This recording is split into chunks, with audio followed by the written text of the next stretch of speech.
Good morning, trainers. Xavier Gangrel here. I want to take a moment and talk to you about the solstice equinox event that's going to be happening starting tomorrow.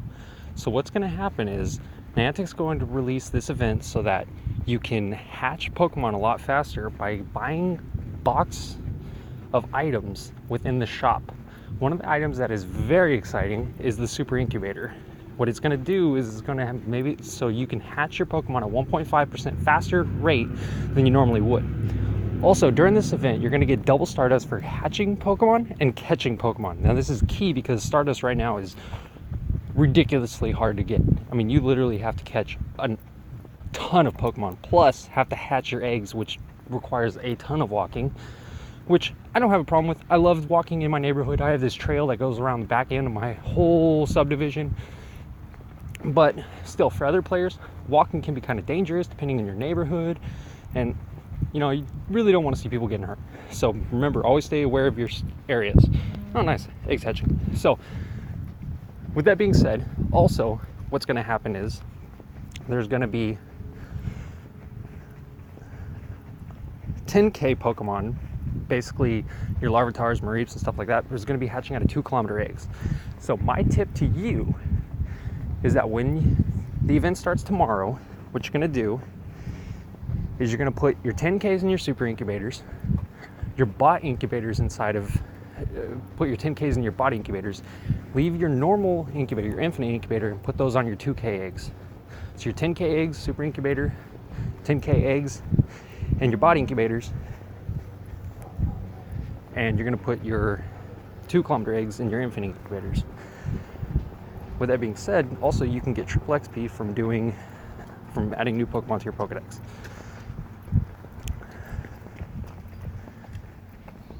Also, a thing you can do starting tomorrow is, since you can get Larvatars out of eggs and everything, that's going to help you out because Mewtwo raids are a thing. Now, Tyranitar raids are kind of hard because you need a group of people, and if you live in a rural area, you can't really get those group of people to do the Tyranitar raids.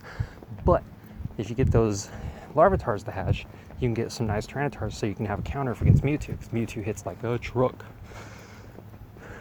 I also want to take a second to switch gears a little bit, and I want to talk to you about how to get a Mewtwo raid pass and what you can do. How you doing, man?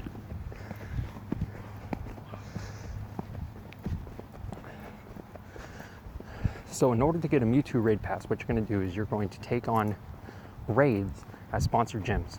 Now these gyms include Sprint Store gyms, Starbucks gyms, those sort of things.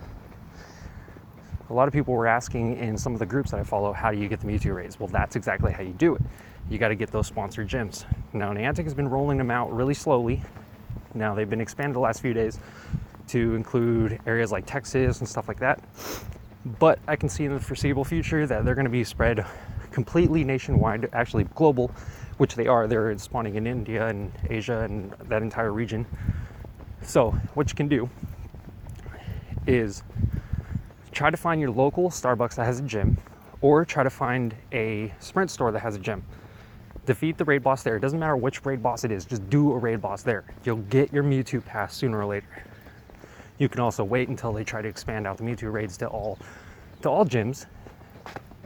That's the way to do it, but you won't have your Mewtwo straight off the bat. Now your Mewtwo, the problem with Mewtwo is he hits like a truck. So you're gonna need a ton of Tyranitars, Houndooms. Gengar's okay, it's more like a glass cannon. But dodging is key. That guy can take out your Pokemon in pretty much one hit. So make sure you have a second and a third backup team. Use a ton of Tyranitars. But most excited is for this solstice equinox event. It's going to take place starting tomorrow. It's going to go all the way to October 2nd. Then the legendary beasts, Suicune, Entei, and Raikou, are going to switch up starting October 2nd also. Or not October 2nd, but September 30th. September 30th, they're going to switch locations. My best guess is that Entei is going to spawn in North America. You're going to have Suicune go into the Europe area, and you're going to have Raikou going into the Asian area. Now, the reasoning behind this is because the legendary birds came out in a certain order, and I feel Niantic is going to do it in a reverse order for the legendary beasts. So that's my best guess on that.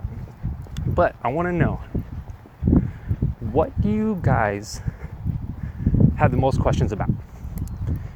If you guys leave comments, suggestions down below, I'll try to get back to you with another video, and I'll try to make these videos more tuned to exactly what you are looking for in this game. I know a lot of people have questions. I would like to answer them. So with that being said, I'm going to wish you a happy day, and I'll see you tomorrow.